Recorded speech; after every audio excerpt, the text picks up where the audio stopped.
Assalamualaikum warahmatullahi wabarakatuh.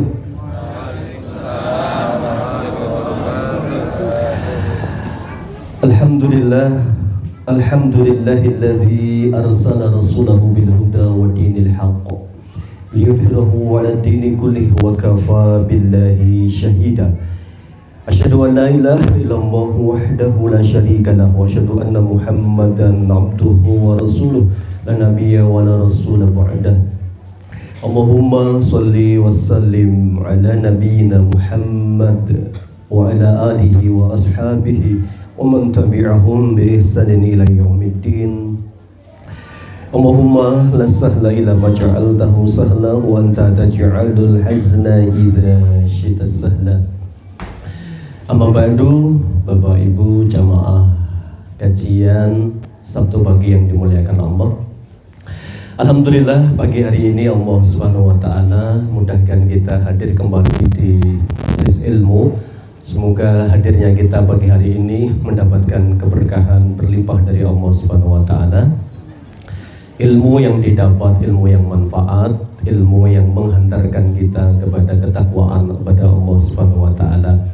Ilmu yang membuat kita jadi orang tua bisa lebih baik dalam mendidik anak-anak kita. Semoga salawat salam terlimpah kepada Nabi Muhammad sallallahu alaihi wasallam, teladan terbaik kita, termasuk apa yang akan kita tiru dari bagaimana cara beliau mendidik. Beliau sudah mencontohkan bahkan lengkap sebagai seorang ayah, sebagai seorang suami, sebagai seorang kakek, semuanya lengkap karena Allah sudah menjamin laqad kana lakum fi rasulillahi uswatun hasanah. Teladan itu ada di diri Nabi untuk semua hal ya. Sebagai pribadi beliau sudah selesai kesolehannya ya. Sebagai seorang suami Nabi sampai bersabda khairukum li ahlihi wa ana khairukum li ahli. Yang paling baik di antara bapak-bapak ini adalah yang paling lembut kepada pasangannya, paling romantis kepada pasangannya. Wa ana, dan aku yang paling baik kepada istriku. Sampai Nabi itu kalau digambarkan dalam sebuah riwayat, kalau Aisyah itu naik unta dan untanya agak tinggi, Nabi itu sampai jongkok Pak. Kemudian apa ini? Bahannya buat tangga naik ke untanya Aisyah. Pernah nggak bapak-bapak yang bawa mobil kemudian istrinya dibukakan pintunya, sabuknya dipakaikan ya. Kalau pakai motor helmnya dipakaikan sampai dipastikan klik gitu. Pernah Pak? Ya. Pernah belum? Aleman Pak gitu ya. Itu Rasulullah, maka beliau mengatakan wa ana khairukum li ahli, dan aku yang paling romantis kepada pasanganku. Maka belajar cara romantis kepada Rasulullah, nggak ada yang lebih romantis daripada beliau ya. Sebagai seorang kakek yang penuh keteladanan, Masya Allah, Rasulullah sebagai seorang kakek ya, satu hari beliau ngomong cucu ya. Alhamdulillah pagi itu banyak muslimin yang panen kurma ya, datang ke masjid ya, menemui Nabi, menyerahkan harta terbaiknya. Karena zakat hukumnya apa? Wajib ya. Nabi selalu bertanya, Bapak ini kurma apa? Apakah hadiah ataukah sedekah ataukah zakat? Ini zakat kami ya Rasulullah. Baik, kalau zakat dipisah, kalau hadiah diterima oleh Nabi. Karena Nabi tidak boleh makan harta zakat, tidak boleh bagi beliau, dan keluarganya juga nggak boleh. Selesai menerima itu, kemudian mau masuk rumah. Ketika mau masuk rumah itu, kemudian beliau, cucunya karena masih belum bisa jalan cepat, dipanggil oleh Nabi. Nah, kemudian cucunya itu apa? Ngeces, ngiler Pak, tes gitu. Wah, biasanya bocah niku nek ngiler napa?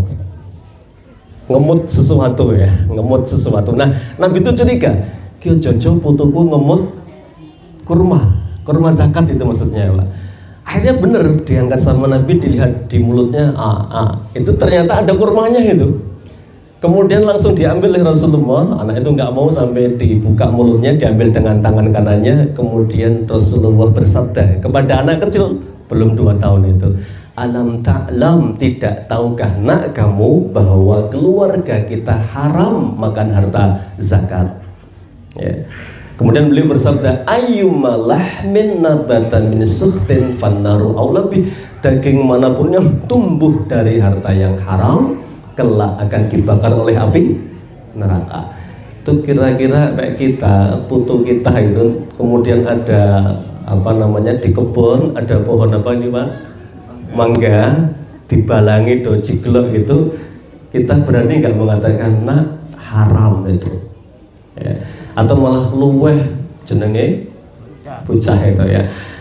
Rasulullah nggak biarkan sekecil apapun, kalau itu yang dilarang oleh Allah, beliau tidak peduli ya, langsung saat itu ditegur, nak jangan ya, ini haram untuk keluarga kita, maka langsung dibuang oleh Rasul Sallallahu Alaihi Wasallam. Nah itu contoh kakek yang baik adalah kakek yang menjaga diri dan keluarganya dari api neraka. Maka pagi ini kita juga dalam rangka memantaskan diri sebagai orang tua. Allah sudah wanti-wanti pesan kepada kita dalam ayat 9 surat An-Nisa, wal yahsha, dan takutlah dan khawatirlah. Ini untuk bapak-bapak khususnya ini ayat ini ya.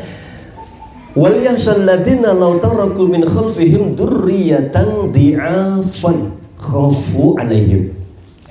Dan takutlah terhadap anak-anakmu ya, sepeninggalmu nanti, mereka kalau tumbuh sebagai pribadi generasi yang dhi'afan. Apa dhi'afan? Lemah. Lemah dalam hal apa Pak itu? Ayatnya jelas kalau mengacu kepada tafsir Ibnu Katsir, itu lemah ekonomi Pak. Jadi ternyata kita sudah suruh mikir, besok nek mati kuwi ninggali apa ya. Jangan sampai ada pepatah gajah mati meninggalkan gajah gading, harimau mati meninggalkan belang, manusia mati meninggalkan hutan. Jangan ya. Kapan mikir Pak kita ini, saya sudah punya apa ya, warisan saya apa ya, itu suruh mikir. Emang ayatnya begitu ya. Ya, mohon maaf ya, ada pepatah mengatakan begini, banyak anak banyak rezeki yang harus dicari. Gimana? Ya, jangan berprinsip banyak anak banyak rezeki, banyak rezeki yang harus dicari. Memang harus kerja keras kalau anak kita banyak. Paling banyak berapa Pak anaknya di sini? 10. Masya Allah, sinten? Oh jenengan. Ya. Jadi suruh mikir kita ini, sudah suruh mikir sama Allah. Wal yakhshal ladzina law taraku min khalfihim dzurriyyatan dhi'afan khafu 'alaihim. Ini ayat ini satu hari turun berkenaan dengan sahabat Sa'ad bin Abi Waqqas. Ini sahabat utama, jago perang, jago manah. Beliau ini kaya raya Pak. Jadi sahabat-sahabat Nabi itu dari 10 yang dijamin masuk surga, ada Abu Bakar, Umar, Utsman, Ali, termasuk Sa'ad bin Abi Waqqas, Abdurrahman bin Auf, Abu Ubaidah ibnul Jarrah, Zubair bin Awam, Sa'id bin Zaid, kemudian Tolhah bin Ubaidillah. Ini semuanya kaya, semuanya pebisnis, kecuali satu. Siapa? Karena kelebihannya bukan di harta, di ilmu. Siapa itu? Ali bin Abi Thalib. Tidak lebih, artinya sama-sama mulia di hadapan Allah dengan kelebihannya masing-masing. Nah, saya kembali ke tadi, suruh mikir kita ini, ternyata mikir apa yang saya tinggalkan itu. Nah disitulah satu hari Sa'ad bin Abi Waqqas sakitnya makin parah, kemudian Nabi besuk. Nah Nabi itu kalau ada orang sakit doanya apa? La ba'sa tahurun insya Allah. Tidak apa-apa, sakit seperti ini sabar, insya Allah menggugurkan dosa-dosa. Tidak ada kalimat meden-medeni Pak Rasulullah, enggak. Misalnya separah apapun tetaplah baksa, tidak apa-apa Pak ini ya, insya Allah kalau sabar jadi penghapus dosa-dosa. Kemudian saat Nabi Waqqas karena sudah semakin sadar ya, sakitnya makin parah, beliau bertanya, ya Rasulullah, saya ini alhamdulillah hartanya banyak dan ahli warisku cuma satu saja, anak perempuan. Bapak Ibu, kalau anak perempuan dapatnya berapa? Ada yang punya anak perempuan tunggal satu? Gak ada? Alhamdulillah ya. Kalau ada, ini wajib diilmui ya. Anak perempuan tunggal dalam Islam warisannya berapa? Ya, jangan sampai seperti orang yang tidak ngerti, warisannya ya 100% turun semua. Ya, ini tidak, dalam Islam itu diatur ya. Diatur walahun nisfu. Nisfu berarti berapa? Separuh. Ya, yang lainnya kemana? Ada ilmunya, ilmu faraid namanya. Nah, kemudian Nabi mendengar seksama, ya Rasulullah, boleh nggak hartaku yang banyak itu tak sedekahkan, tak titipkan jenengan 2/3-nya? Ya. Kata Rasulullah, jangan 2/3, terlalu banyak. Ya. Kira-kira kalau ditawarkan Al-Kautsar 2/3 gimana Pak? Siap ya. Kalau bisa 100% Pak gitu ya gitu. Kemudian Nabi mengatakan jangan ya. Fanis, kalau separuh pripun ya Rasulullah? Fasyatru kasir, jangan. Separuh masih terlalu banyak. Terus fasulus, kalau saya sedekahkan 1/3 gimana ya Rasulullah? As-sulus, fasulusu kasirun. Ya, 1/3 itu pun sudah sangat banyak. Nah, kemudian Nabi bersabda, ini yang diingat-ingat oleh para sahabat, innaka, sesungguhnya engkau antadara warasataka agniyaan, sungguh kamu tinggalkan anakmu dalam keadaan ghina. Apa ghina? Ya, kaya apa cukup?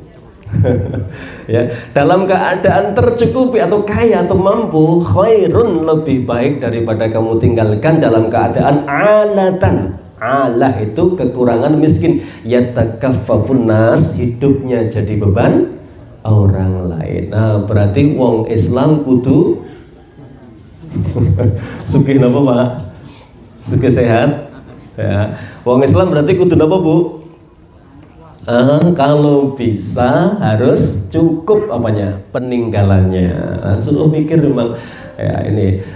Maaf ya, jadi tidak ada keharusan. Misalnya, harus enggak sih setiap muslim punya rumah? Haruskah? Sampai naik iklan di promosi perumahan itu ya, gambarnya keong Pak. Keongnya gede banget itu. Keong saja punya rumah, masa kamu enggak? Gitu. Ngece enggak itu? Ya, keong saja punya rumah. Karena keong kemana-mana bawa rumahnya. Itu juga suruh mikir Pak, ya Allah, nek saya mati ku anakku manggon ning ndi, suruh mikir kita. Memang iya, faktanya bahwa kita harus memikirkan masa depan anak-anak kita. Nah, maka nanti ada tentu Allah Subhanahu wa taala memberikan harta itu, ada yang sebagian dicukupkan oleh Allah, bahkan diberikan berlebih, ada sebagian dibatasi oleh Allah Subhanahu wa taala, dan itu nanti semuanya tergantung penyikapan. Pernah mendengar Pak, ada khalifah ini kaya raya, namanya Hisham bin Abdul Malik. Hisham bin Abdul Malik. Hartanya ini ya, saya baca dalam buku sirahnya para tabi'in ya. Hisham bin Abdul Malik ini, beliau luar biasa kayanya. Satu hari beliau ini mau meninggal dunia, anaknya 11 Pak, Masya Allah ya. Anaknya 11, kemudian yang luar biasa, satu anak warisannya 1 juta dinar ya. Berapa 1 dinar hari ini? Ada yang suka nabung emas, ibu-ibu? Sudah berapa dinar? 1 dinar itu di zaman Nabi bisa buat beli kambing. Sekarang 1 dinar juga dapat kambing. Padahal Nabi sudah meninggal berapa? 1400 tahun yang lalu lebih ya. Zaman saya kecil dulu pas sunat itu dapat duit 60.000 Pak, tak tahu pakai wedus 60.000 itu dapat wedus. Sekarang dapat nggak Pak 60.000? Dapat dadungnya ya Pak, talinya itu. Itu artinya harga wedus yang naik atau duit yang nggak laku? Ya. Di Madinah Pak, hari ini jenengan yang sudah tindak haji umroh, ketika membayar dam naik beli wedus itu 1 dinar ya. 1 dinar itu sama zaman Nabi sampai sekarang, 1 dinar dapat 1 kambing. Berarti bukan kambingnya yang mahal, tetapi bukan kambingnya yang nggak naik harganya, tetapi harga emas yang stabil. Oh, saya tidak promo apa itu Pak, yang nabung duit apa itu emas itu, antam. Saya bukan bakul ya, hanya cerita saja. Kalau kita cerdas itu termasuk nek punya duit investasinya apa?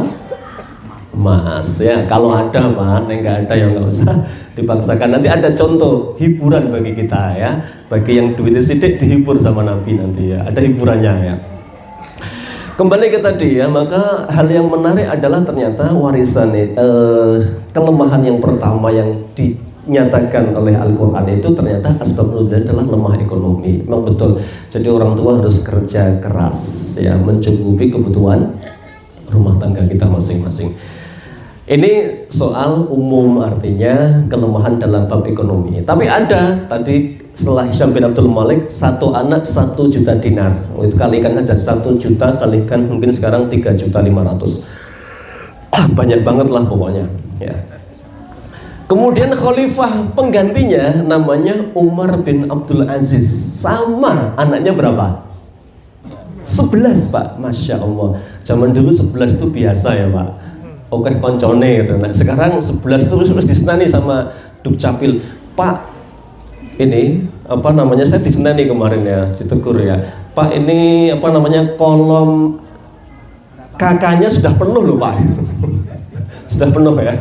Sudah penuh Pak kolom kakak itu. Isinya kan 10 itu. Suami, istri, berarti anak mentok dibuat berapa? 8 itu. Habis ini nggak ada kolom lagi loh Pak gitu.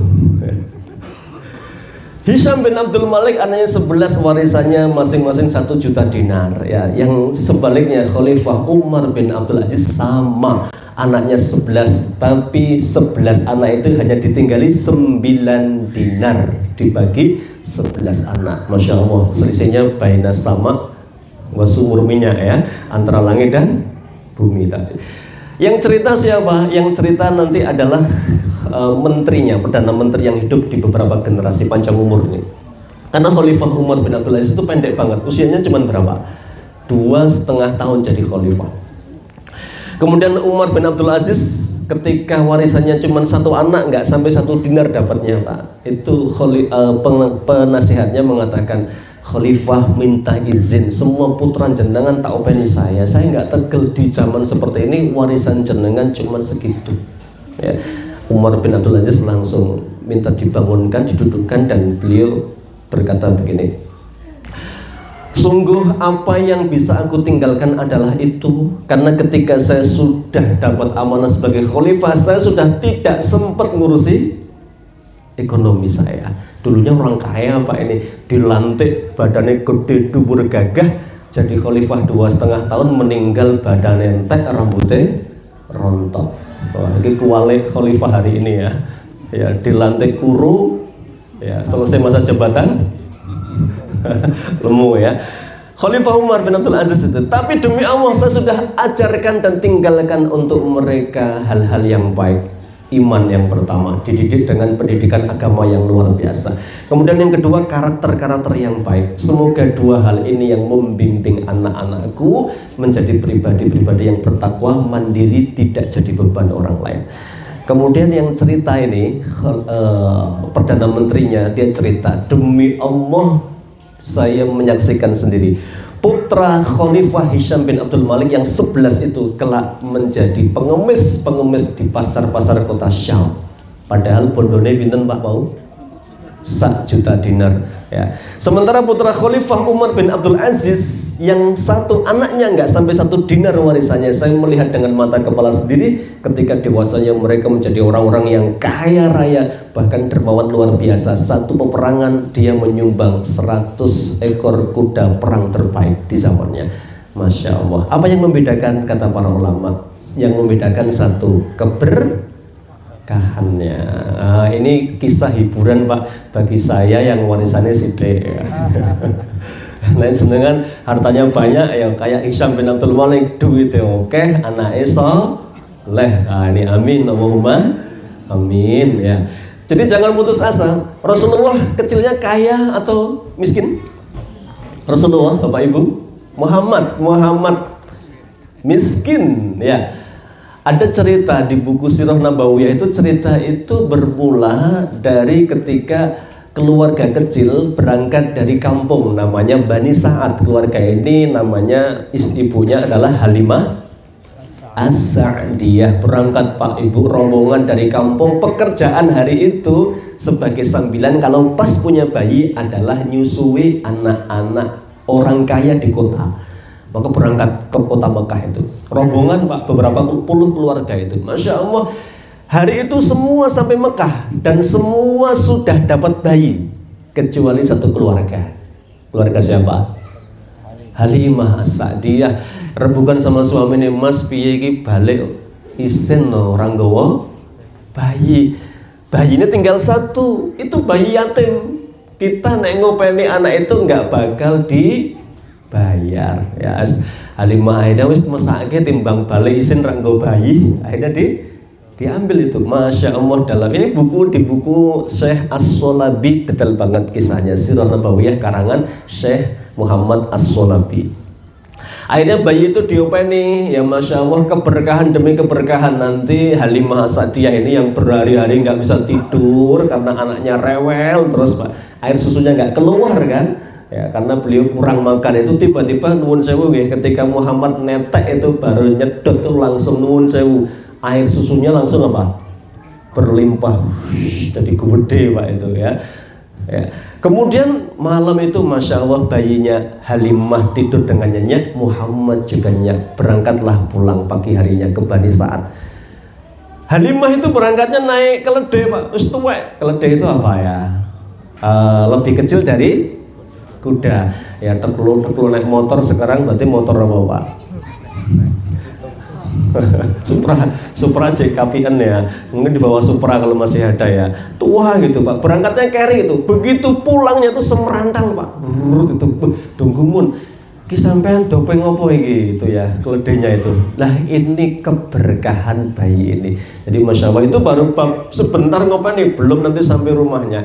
Nah, ini contoh nyata bahwa Muhammad itu miskin, keluarganya miskin. Nah, maka nanti dididik oleh Allah, dititipkan kepada Abu Thalib. Ini juga bukan orang kaya, Abu Thalib ini. Ya. Kalau Allah mau, Allah akan titipkan ke Hamzah, pemuda kaya, paman beliau. Atau enggak yang lebih kaya, Abbas bin Abdul Muthalib. Tapi kenapa kok dititipkan kepada Abu Thalib? Karena Allah menghendaki agar Muhammad belajar prihatin, nanti belajar bertahan hidup. Wah, itu semua ada sirahnya. Nah, maka di usia berapa tahun mulai bisnis Muhammad? Usia berapa Pak? 8 tahun sudah angun wedus. Nah, maka insya Allah sampai Nabi bersabda begini, ma min nabiyyin illa ra'al ghanama. Setiap Nabi pernah jadi penggembala kambing. Ada Pak yang pernah gembala kambing kecilnya? Pernah? Insya Allah calon orang sukses itu. Karena setiap Nabi mesti kecilnya gembala kambing. Sampai Nabi yang paling terkenal Nabi siapa? Angon wedus. Jenengan kalau ke toko buku Gramedia, masuk ke blog buku agama Kristen, ada Nabi sedang nyekel tongkat gini, duduk di mangku cempe-cempe itu. Nabi siapa?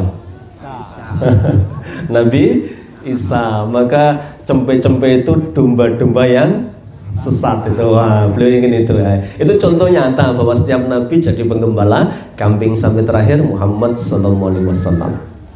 Kemudian belajar karakter amanah ya.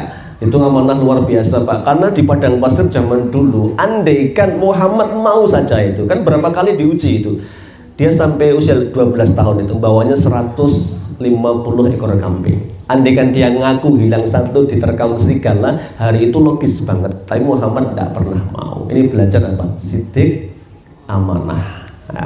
Nanti 12 tahun menjadi pedagang, dibimbing oleh Abu Thalib sampai puncaknya usia 17 tahun sudah mandiri, bekerja sama dengan calon istrinya siapa? Khadijah, Masya Allah.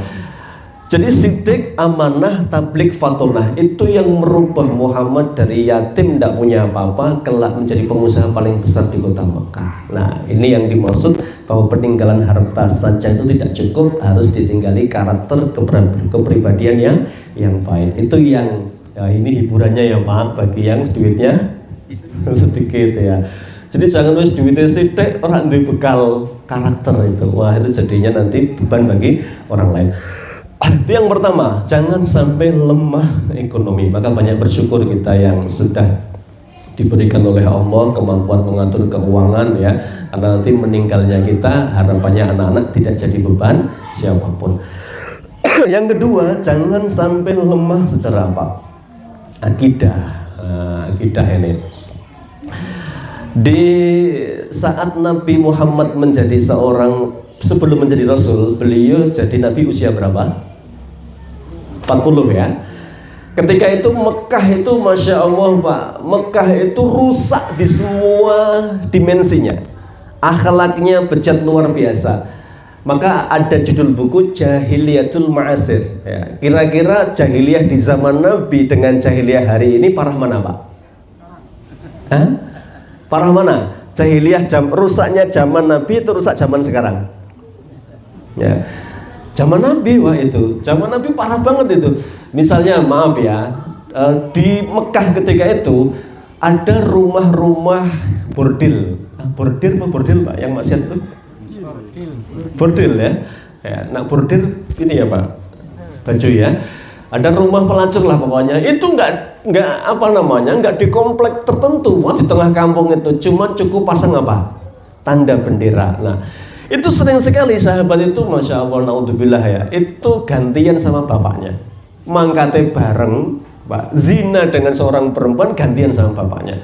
Bahkan sebagian orang Arab nanti kalau ada ibunya meninggal dunia, bapaknya meninggal dunia, itu banyak orang tua yang diwarisi oleh anaknya. Sering bejatnya seperti itu. Punya anak perempuan aib luar biasa, maka punya anak perempuan harus dibunuh itu, dikubur hidup-hidup. Maka Nabi itu banyak motivasi kepada yang punya anak perempuan ya. Ya, mangkanat lahu jariyatani, siapa yang punya 2 anak perempuan dididik dengan baik ya, dicukupi kebutuhannya. Ya. Ada Pak yang anaknya perempuan semua? Ada? Ya. Memang zaman akhir itu banyak perempuan anaknya itu. Ya. Ada yang laki-laki semua? Ada yang lengkap laki perempuan? Ya, laki perempuan sama saja, sama dalam hal anugerah, tapi tidak boleh sama dalam mendidik, karena Allah sudah ngasih wanti-wanti, walaisa dzakaru kal unsa, laki perempuan tidak sama, tidak boleh dididik dengan cara yang sama, karena perannya nanti berbeda, harus beda kita. Nah, ketika itu jahiliyahnya luar biasa, di zaman Rasulullah itu rusak sekali. Nah maka Muhammad itu nuwun sewu, dia sudah selesai semua urusan dunianya, dia menikah kaya raya. Maharnya aja berapa Pak? Mahar Nabi ketika menikah dengan Khadijah, yang jelas bukan seperangkat alat sholat ya. Ya, panjenengan apa dulu maharnya? Seperangkat alat sholat ya. Berarti sajadah mukena sak masjid ya. Maharnya itu Pak disebutkan itu Muhammad 20 ekor unta. Nah tapi saya sepakat dengan Ibnu Hisham bahwa itu bukan uang pribadi beliau, itu dibantu oleh paman beliau Abbas dan Hamzah ketika itu ya. Karena Muhammad ketika nikah belum kaya. Buktinya mana? Beliau ini ditembak sama Khadijah. Tahu ditembak Pak? Bukan dibedil ya, ya dibidik gitu ya. Lewat temennya Nafisah, coba kamu ngomong sama Muhammad mau nggak dia nikah itu. Muhammad ditanya, Muhammad mau nikah nggak? Ya, saya belum punya uang yang cukup. Karena zaman itu Pak di Arab mahar itu sangat mahal. Nek kita harus mikir paling seperangkat alat sholat berapa Pak? Nek beli di Shopee mungkin 200.000 ya, mau kena sajadah itu ya. Nah, ini Muhammad tidak berani. Kemudian kamu kalau nikah sama ini nggak usah mikir gitu ya. Siapa perempuan itu? Khadijah. Baik, kalau Khadijah saya pikir-pikir dulu. Maka Muhammad pulang rembukan sama paman-pamannya. Khadijah perempuan terbaik di zamannya pengusaha besar itu. Nah, kembali nikah dengan Khadijah, Masya Allah. Begitu hari menikah dengan Khadijah, Khadijah menyerahkan semua bisnisnya kepada suaminya. Ini juga nanti jadi petunjuk Bapak Ibu. Mohon maaf nggih, ada ibu-ibu yang bisnis di sini? Bisnis online ya? Ada yang TikToker? Affiliate? Tiap hari online saja ya. Ya, ibu-ibu itu apa? Check out itu ya Bu ya, sering buka apa? Sing ngumut Bapak ya Pak, paketan bendino kayak gitu. Khadijah ketika berbisnis, ya begitu sudah menikah, ini nanti jadi panduan. Al-Quran itu semuanya panduan. Maka kenapa rumah tangga banyak terjadi hal-hal yang tidak diinginkan, perceraian? Salah satu poinnya adalah istri merasa bisa mandiri meskipun tidak dinafkahi suami. Ini jadi masalah nanti. Karena Al-Quran itu konsepnya ar-rijalu qawwamuna 'alan nisa, lelaki itu pemimpin bagi para wanita. Maka Khadijah nyerahkan, Mas monggo dikelola dengan maksimal, saya tak fokus di rumah saja. Ya, karena putra Nabi berapa? Berapa Bu putra Nabi? Bapak wis, berapa Pak putranya Rasulullah?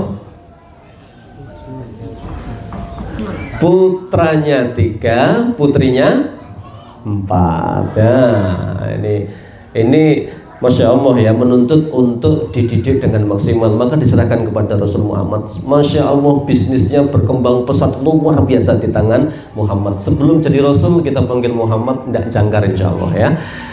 Kemudian menjelang usia 40 ketika beliau sudah jadi investor besar, sudah ibaratnya sudah tidak terlibat langsung bisnisnya, tapi uang mengalir deras ya ke rekeningnya Muhammad pastinya, dan Khadijah yang kaya raya ini. Kemudian beliau melihat masyarakat sudah mulai Masya Allah makin rusak. Nah beliau itu galau. Galonya adalah ini gimana ngerubahnya, ngajak siapa untuk merubah masyarakat yang rusak itu. Karena pusing beliau ini, akhirnya beliau sering apa? Sering nyepi Pak. Di mana?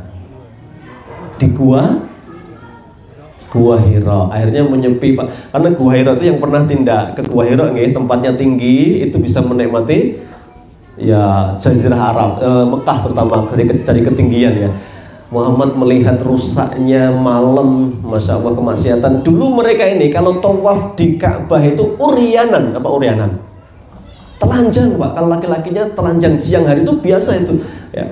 Mereka punya 360 patung di sekitar Ka'bah. Itu kejahilian yang paling puncak adalah menyembah kepada selain Allah. Belum lagi perbudakan di mana-mana.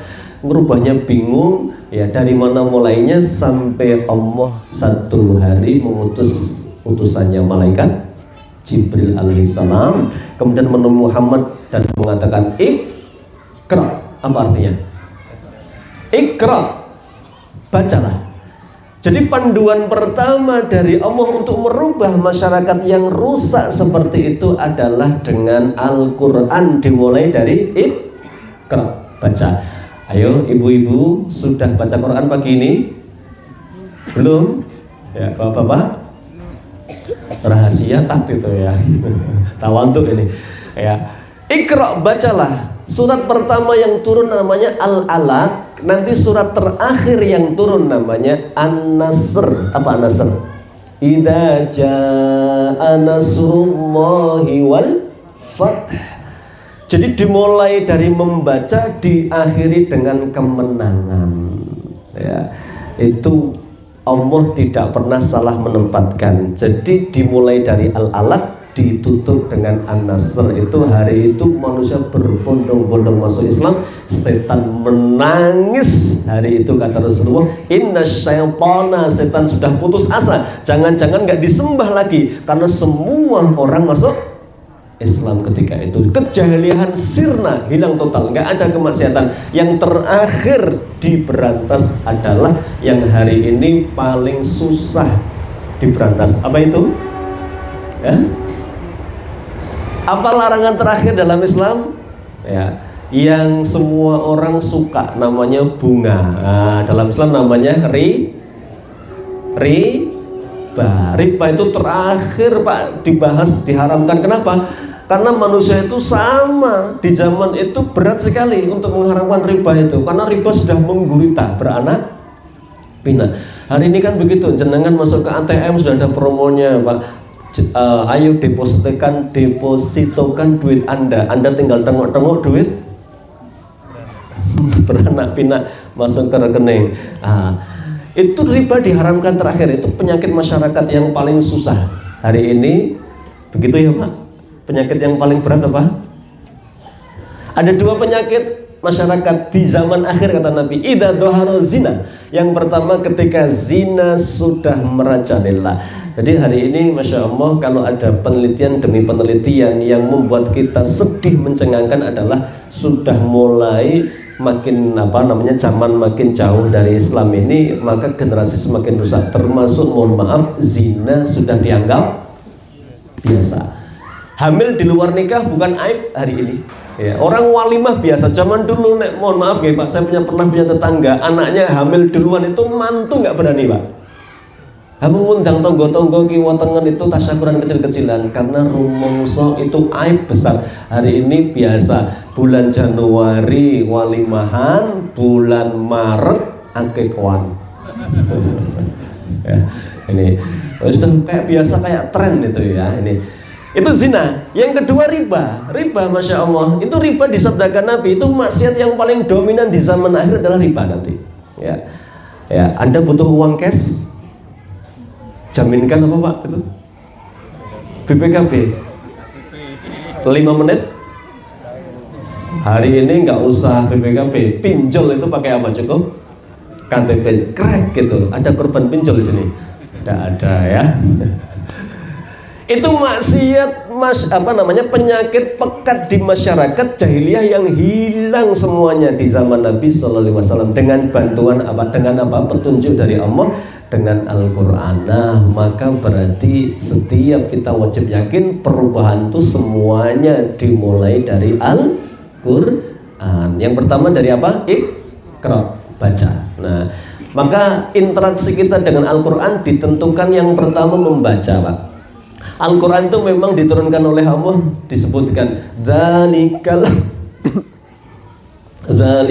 kitabul la raiba fih. Apa berikutnya? Hudan. Apa hudan? Petunjuk bagi siapa? Lil muttaqin, bagi yang bertakwa. Siapakah mereka? Alladzina yu'minuna bil ghaib, mereka yang percaya dengan yang gaib. Gaib itu adalah hari akhirat, salah satunya puncaknya adalah surga dan neraka. Bapak-bapak, ada Pak yang pernah ngimpi masuk surga? Ada Ustaz? Ngimpi masuk surga? Belum, ngimpi aja nggak berani kita ya, nggak bisa ya. Ibu-ibu ada yang pernah ngimpi masuk surga? Boleh cerita, testimoni ya. Belum pernah? Bayangke? Pernah? Ya. Kenapa kita susah ngimpi masuk surga itu? Ulama ada yang membahasnya itu. Ternyata karena kita jarang mendengar tentang kenikmatan-kenikmatan surga itu. Jarang sekali dibahas itu ya. Anak kita nuwun sewu nggih, usia sudah diperintah sholat usia berapa Ibu? Usia 7 tahun nggih. Murru auladakum bis sholati wa hum abna'u sab'i sinin. Perintahkan anakmu sholat di usia 7 tahun. Ya. 7 tahun itu usia mulai mengenalkan sholat. Nah, disinilah butuh kesabaran luar biasa dari orang tua. Bapak Ibu, apa yang paling berat dalam mendidik anak? Kalau Quran jelas mengatakan wa'mur ahlaka bis sholati. Rasulullah ini ayat yang paling berat, ayat ini disebutkan oleh Ibnu Katsir. Wa'mur ahlaka bis sholat, perintahkanlah keluargamu sholat ya. Wastabir 'alaiha, dan sabarlah dalam membimbing mereka sholat. Ternyata yang paling berat itu apa Pak? Sholat. Sudah disurvei di Semarang itu ya. Semarang Pak, Kaliwungu, ini Kendal Pak, Kaliwungu nih. Berangsong ya, belum disurvei. Di Semarang sudah disurvei, dari muslimin itu yang sholat yang ke masjid cuman 30%, tertinggi itu 30%. Jadi kalau ada 100 kakak muslim, yang ke masjid berapa? 30. Dari 30 yang ke masjid itu, yang bukan orang tua atau yang anak muda dan remaja hanya 12%. Nah, kira-kira di sini sama nggak di survei? Sama. Kenapa terjadi generasi muda ini jarang ke masjid? Nah, itu salah satu poinnya adalah kata Dr. Khalid Ahmad Syantut dalam buku Tarbiyah Islamiyah itu karena kegagalan di fase membiasakan usia 7, 8, 9, 10 itu. Nah, itu panennya adalah hari ini ketika nggak dibiasakan itu. Ya. Ada yang berpikir anak-anak 7 tahun Pak mesake digugah ning sekolahan ngantuk gitu. Ada pola pikir begitu. Konsep Nabi nggak pernah keliru karena anak itu sudah saatnya. Nah, kembali ke tadi ayat begitu, ayat ini turun Rasulullah itu masya Allah Pak. Rasulullah itu diceritakan selalu membangunkan mantunya Nabi. Siapa? Ali bin Abi Thalib Pak. 6 bulan full itu. Ya. Jadi sebelum ke masjid itu Pak, ada Pak yang sudah punya mantu? Kuatir ditakoni. Yang sudah punya mantu? Ya. Nabi itu dodok mantu nih, Ali, kum ya Aba Turab, kum. Yang jelas Nabi sudah Ali sudah pasti sholat tahajud Pak, tapi tetap dibangunkan setiap subuh, kum, bangun, subuh, ya. Bangunkan mantu Pak. Nah orang sekarang berprinsip, alah Pak, wis gede urusannya dewe. Ini Islam tuh enggak Pak, masya Allah, sampai urusan itu diperhatikan karena Allah tahu yang paling berat itu mendidik sholat. Ini jadi PR bersama kita semua. Jangan sampai meremehkan urusan yang paling mendasar yaitu sholat. Generasi kita jangan sampai generasi lemah. Nah saya singkat, Rasulullah ketika itu merubah mulai dengan Iqra, baca. Iqra yang pertama itu adalah qiraatul Quran, membaca Al-Quran. Nah, Quran ini pertama memang dibaca, nanti puncaknya adalah diamalkan dalam kehidupan kita masing-masing. Yang pertama Iqra, bacalah. Nah, membaca Al-Quran. Nah, ini berarti T yang pertama Al-Quran dan 5 T. T yang pertama tilawatul Quran, baca. Al-Quran itu jelas sekali sebagai sebuah keberkahan sampai Rasul SAW ketika memotivasi man qara'a harfan min kitabillah falahu hasanah. Siapa yang baca Al-Quran satu hurufnya pahalanya 1 yang dilipat gandakan jadi 10 ya. Wala aqulu alif lam mim harfun. Alif lam mim itu bukan dihitung 1 huruf tetapi 3 huruf, berarti pahalanya 30. Saya pernah menghitung Quran yang Rasm Utsmani ada 15 baris ya.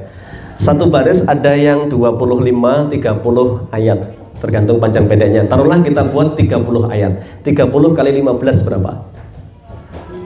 45. Pahalanya berarti berapa Pak itu? Nah, 450 kali 10.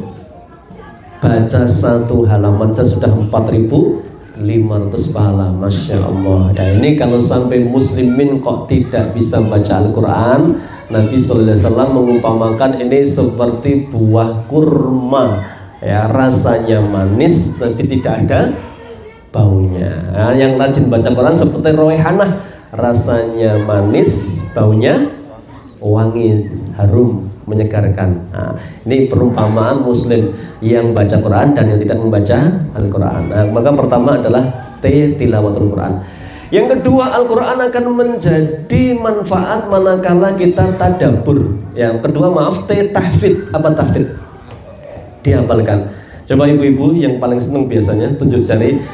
Siapa yang punya cita-cita anaknya hafal Quran? Ada yang enggak ternyata ya. Semuanya Bu? Semuanya? Ya. Ini harus menjadi motivasi. Satu hari Nabi memotivasi sahabatnya. Allah itu punya sifat Qul huwallahu ahad, Allahus somad, lam yalid walam yulad. Tidak punya anak, tidak pula diberi anak oleh siapapun. Berarti Allah itu tunggal. Tapi satu hari Nabi bersabda begini, Inna lillahi ahlina minan nas. Manusia, Allah punya keluarga dari kalangan manusia. Bayangkan Pak, Allah itu tidak punya anak, tidak pula diberi anak, tapi punya keluarga. Maka kila ditanyakan kepada Nabi, manhum ya Rasulullah, siapakah keluarga Allah itu ya Rasulullah? Hum ahlul Quran, mereka adalah ahlul Quran wa khassatuhu, orang-orang khususnya Allah Subhanahu wa taala. Syekh Al-Arnaud mengatakan siapa ahlul Quran? Itu yang pertama yang senantiasa dawamu tilawatihi, selalu membacanya. Ya, nih. Maka minimal membaca. Yang kedua, ahlul Quran itu adalah yang menghafal Al-Quran. Ibu-ibu, mohon maaf, bapak-bapak, Kita kerja keras selama ini demi siapa? Bapak-bapak dulu ini, jenengan kerja berangkat pagi, berangkat petang, pulang petang demi siapa? Demi anak, demi keluarga. Kira-kira kalau Allah punya makhluk jumlahnya miliaran di muka bumi ini, kemudian ada keluarganya Allah, kira-kira Allah lebih memperhatikan yang mana? Yang keluarganya atau bukan? Keluarganya, Pak. Ini sudah harus jadi motivasi terbesar kita bahwa kita ingin jadi bagian keluarganya Allah. Maka salah satu caranya adalah dengan senantiasa meniatkan sebagian anak kita, bahkan kalau bisa semuanya jadi penghafal Al-Quran. Nah besok Masya Allah penghafal Quran itu dapat mahkota, Pak. Ya, yang dapat ustadznya atau orang tuanya?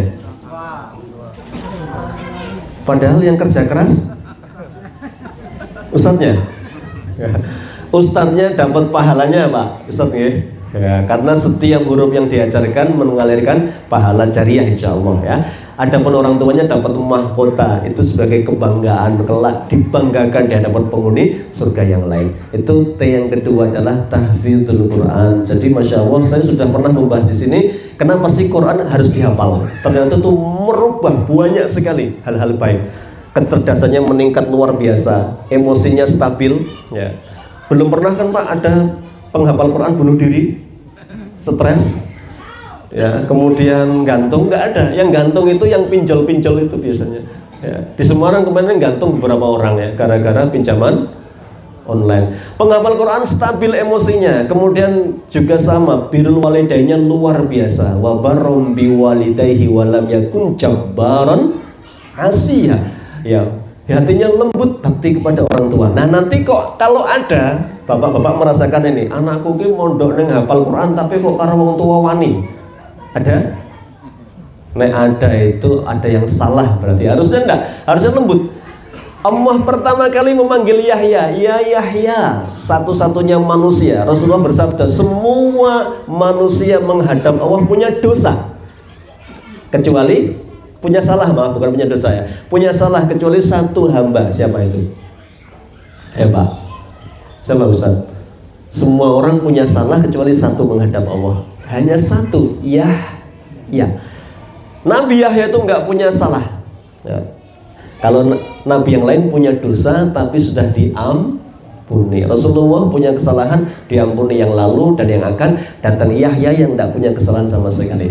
Makanya Allah ketika berfirman, ya Yahya khudil kitaba biquwwah wa atainahul hukma sobiyya. Ya Yahya, wahai Yahya, pelajarilah kitabmu dengan sungguh-sungguh, bikuwatin dengan sungguh-sungguh ya. Dan itu kami berikan kepada dia ketika dia usia sobiyah. Jadi Yahya itu jadi nabi masih balita, usianya 5 tahun Pak, jadi nabi, bayangkan. Nah ini juga membantah Pak, orang barat itu berpikir begini, anak kecil itu jangan didoktrin, jangan dibebani hafalan, karena nanti apa, kalau terlalu banyak menghafal otaknya apa, tidak kreatif. Sering mendengar begitu ya. Akhirnya orang berpikir Al-Quran berarti nggak perlu dihafal, sekedar tahu saja, padahal enggak. Al-Quran itu Masya Allah, kenapa disebut oleh Allah mukjizat terbesarnya Rasulullah? Karena semuanya keajaiban ya. Penghafalnya hatinya bersih sudah pasti, otaknya bersih. Penghafal Quran itu nuwun sewu nggih, kalau bapak-bapak penghafal Quran putrinya mau sekolah dimanapun jauh lebih gampang. Tapi jangan pernah niatnya hafal Quran agar dapat beasiswa ya, karena nanti kena ancaman dari Allah, dari Rasulullah SAW. Man ta'allamal ilman, siapa yang mempelajari ilmu harusnya niatnya karena Allah, tapi untuk mengejar dunia yang diinginkannya ya, dia tidak akan mencium baunya surga ya.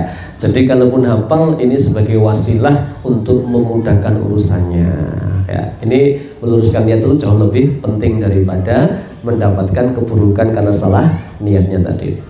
Nah, kembali ke tadi, maka menghafal Al-Quran itu sebuah keharusan, mimpi besar kita. Kalau bisa Pak, satu rumah satu penghafal Quran, Masya Allah. Siap betul Pak? Siap? Nah, dimulai dari mana? Dari niat kita masing-masing. Yang kedua tahfidz, yang ketiga adalah tadabburul Quran. Tadabbur, apa tadabbur ini? Merenungi. Rasulullah SAW. Nah, ketika Al-Quran itu ada berapa juz, Bapak Ibu Al-Quran? Al-Quran ada 30 juz. Nah, ini turun di 2 kota. Kota yang pertama namanya Makkah, maka setiap ayatnya namanya surat Makkiyah. Isinya apa? Tauhid, keimanan kepada Allah, keyakinan kepada janji Allah bahwa siapa yang beriman, beramal soleh dimasukkan ke dalam surga. Sebaliknya siapa yang tidak beriman, menolak syariat, ujungnya masuk ke dalam neraka. Itu yang dibahas terus, Pak. Makanya karena sering mendengar surga dan neraka, sahabat sering mimpi masuk surga. Nah, mimpi itu kan bisa saja bagian dari bunga tidur. Siapa yang pengen umroh? Nek saya Ustadz Adi Hidayat langsung, Pak, pengen Pak, daftar ya Pak. Rekeningnya berapa? Nanti datang ke kantor. Ustadz Adi Hidayat, Pak ya. Ustadz duitnya, oke ya. Saya hanya motivasi saja. Siapa yang pengen umroh, salah satu caranya adalah dengan sering apa? Nah ini trik. Ada yang mempraktekkan dan masya Allah ya. Nanti jadi impen-impenan Pak. Ya. Ada yang punya rekanan itu ya, di rumahnya sudah dipajang ya, beli kaligrafi Pak, gambarnya Ka'bah. Wah, di dalam kamar juga sama ya, nyetak MMT gede banget itu ya, ditaruh di plafon ya, gambar Ka'bah itu. Tangi turu weruh Ka'bah, apa turu weruh Ka'bah. Akhirnya ngopo Pak? Ngimpi terus ini, labbaik Allahumma labbaik gitu ya, digugah sama bojone, Pak ujebule ngimpi itu bolak-balik Pak, ngimpi tindak umroh sama haji. Nah, karena sering apa? Melihat ya, melihat terus lama-lama jadi masuk alam bawah sadar kita. Nah, surga itu begitu kita ajarkan kepada anak-anak. Maaf ketika anak-anak dimotivasi dengan dunia itu juga boleh, tetapi yang paling utama adalah kecintaan Allah yang ditanamkan. Mau sholat, nah ayo sholat. Nanti orang yang sholat itu oleh Allah dimuliakan. Amalmu banyak, tapi yang pertama dihitung oleh Allah adalah sholatnya.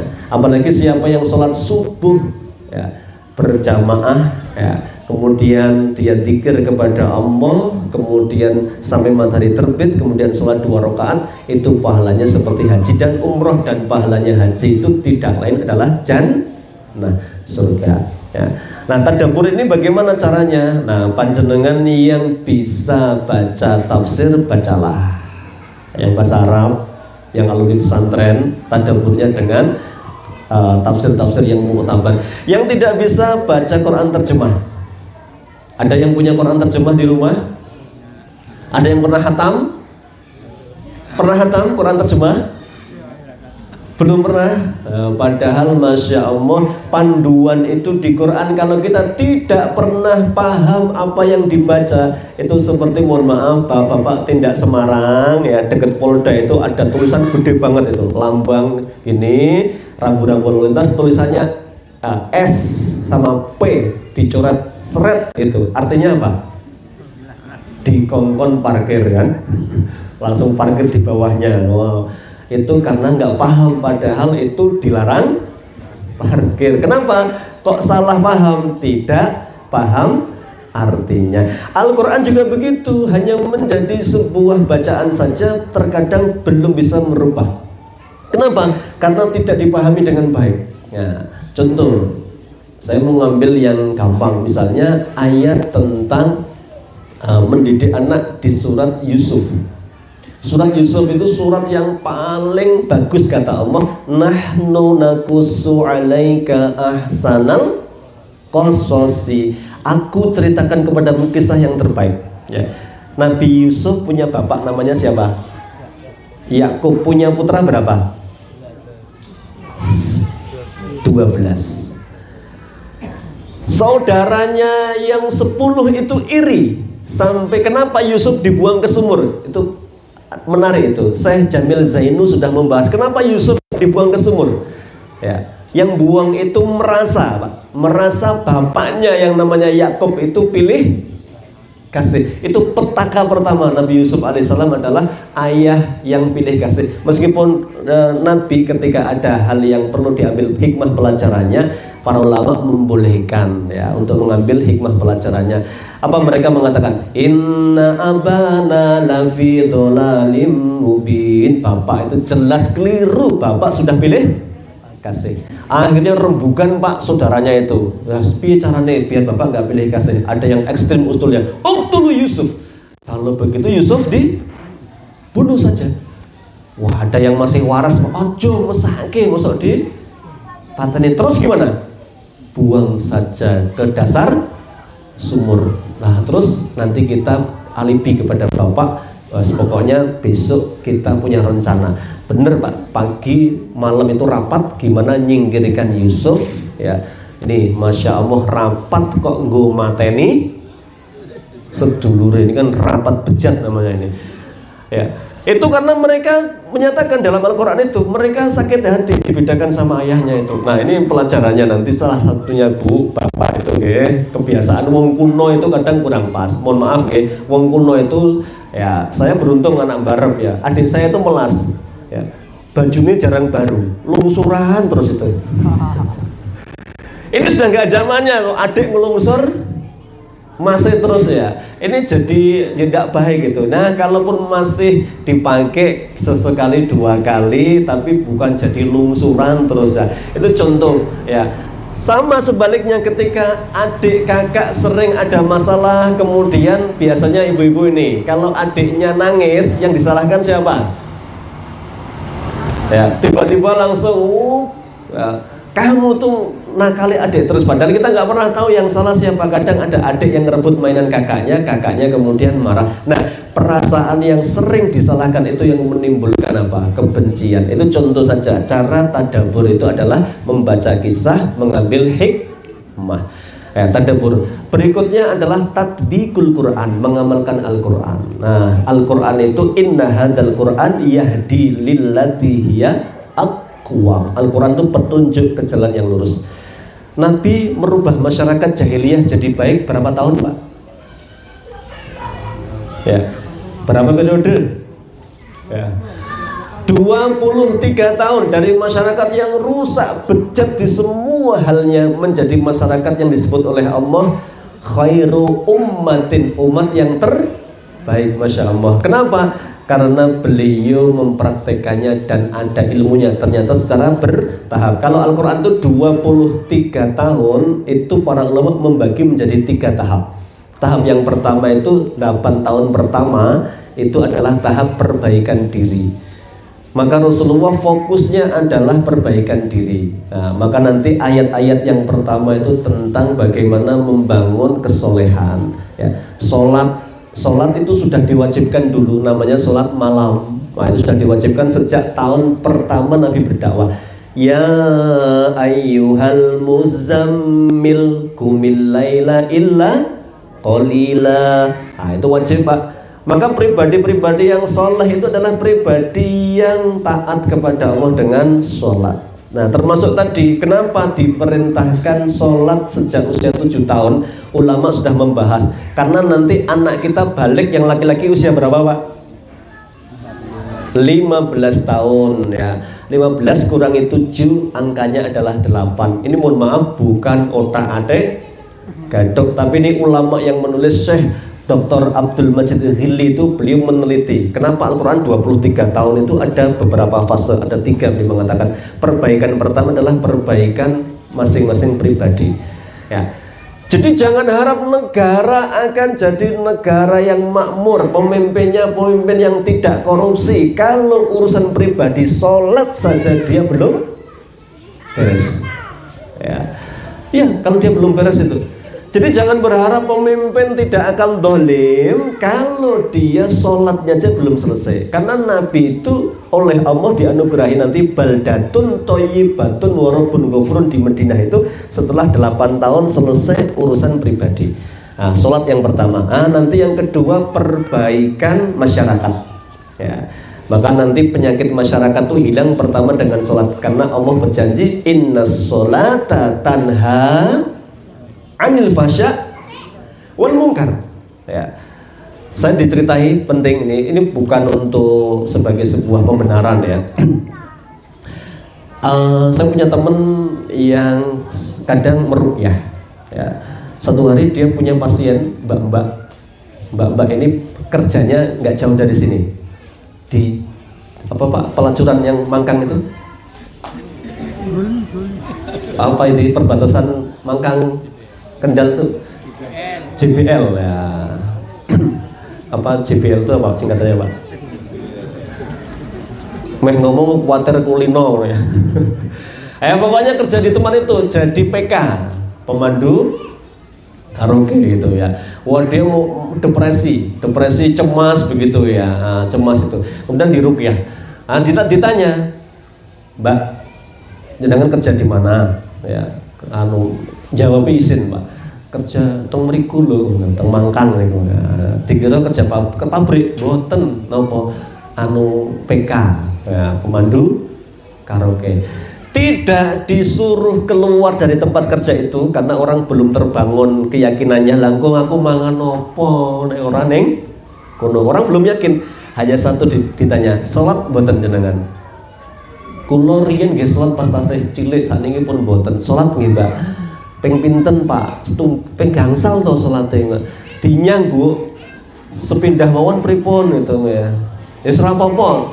Sing penting salat ya, salat Pak. Bener. Pertemuan kedua ditanya, pun salat dereng, sampun ping pinten nggih setunggal Pak ngono. Nek kober kula nek awan nika pas sepi ngono ya. Ping kalih nggih, terus sampai pertemuan itu dia sudah salat 5 kali. Nah, disuruh istiqomah, tiba-tiba satu hari nggak pernah disuruh keluar dari tempat kerjanya itu, tiba-tiba datang dan nangis minta didoakan, Pak nuwun dongane kula badhe medal saking mriku. Ya. Allahu Akbar, Allah tidak pernah keliru ketika mengatakan wa aqimis sholah, tegakkanlah sholat, inna sholata tanha anil fasya wal mungkar. Dirikanlah sholat karena sholat itu mencegah dari perbuatan buruk dan mungkar buruk. Fasya itu adalah zina, maksiat karena syahwat itu namanya zina. Mungkar semua dosa, korupsi dan lain sebagainya. Tapi kemarin sing khutbah Jumat, khutbah Idul Adha di Semarang ki jebule main perempuan itu. Konangan bar khutbah wis rampung Pak, maksudnya sudah Idul Adha. Kemarin khutbah di Simpang 5 masalahnya itu ya. Kenapa terjadi itu? Nah itu juga bisa jadi faktor-faktor lain ya. Mungkin sholatnya nggak ikhlas karena Allah, pencitraan dan lain sebagainya. Baik, ini bab yang berikutnya, perbaikan masyarakat. Sudah selesai sholatnya, maka benar kebangkitan dimulai dari masjid. Nah, kebangkitan dimulai dari masjid. Dari masjid dimulai dari rumah kita masing-masing. Ayo bapak-bapak, sudah mulai saatnya. Kalau subuh gandeng anaknya sudah 7 tahun. Mbah ini nun sewu, Rasulullah itu biasa sholat subuh ditumpaki putune. Itu menunjukkan bahwa kakek yang bertanggung jawab adalah kakek yang ngajak cucunya ke masjid. Mungkin bapaknya luar kota, cucunya diajak ke masjid. Itu terbentuk tanggung jawab oleh masing-masing keluarga.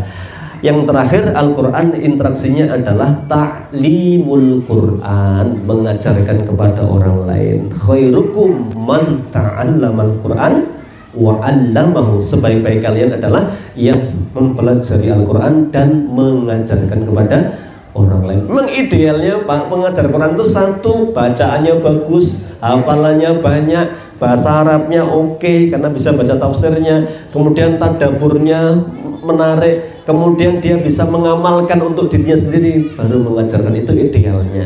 Tapi manusia itu bertumbuh bertahap. Kalau belum mampu, tetap mengajarkan kebaikan, bukan sesuatu yang buruk. Bahkan dipuji tadi, dibacakan oleh Ustaz tadi, waman ahsanu qaulan mimman da'a ilallah. Siapakah yang lebih baik ucapannya? Orang, kecuali melainkan orang yang mengajak kepada Allah dengan kebaikan-kebaikan. Wallahu a'lam bishawab. Waktu yang diberikan sudah habis 7:30. Saya mohon maaf apabila ada yang kurang berkenan. Masih banyak sekali hal-hal yang harus kita evaluasi dari interaksi kita dengan Al-Quran. Sudahkah dibaca? Itu yang paling mendasar. Sudahkah ditadaburi, dibaca terjemahnya yang nggak bisa? Sudahkah pelan-pelan kita amalkan? Dimulai dari yang paling mendasar, aqimis sholat tadi, karena sholat itu jadi pembuka kebaikan-kebaikan, termasuk menjauhkan kita dari keburukan-keburukan. Dimulai dari sholat, karena ini yang paling menentukan. Bahkan semua syariah Allah cukup utus malaikat Jibril. Hanya satu syariah Allah tidak lewat Jibril, saking pentingnya dipanggillah Rasul Muhammad menghadap Allah Isra Mi'raj untuk menerima perintah sholat, karena ini kunci perbaikan masyarakat, negara adalah dengan sholat terlebih dahulu. Wallahu a'lam bishawab. Billahi taufiq wal hidayah. Assalamualaikum warahmatullahi wabarakatuh.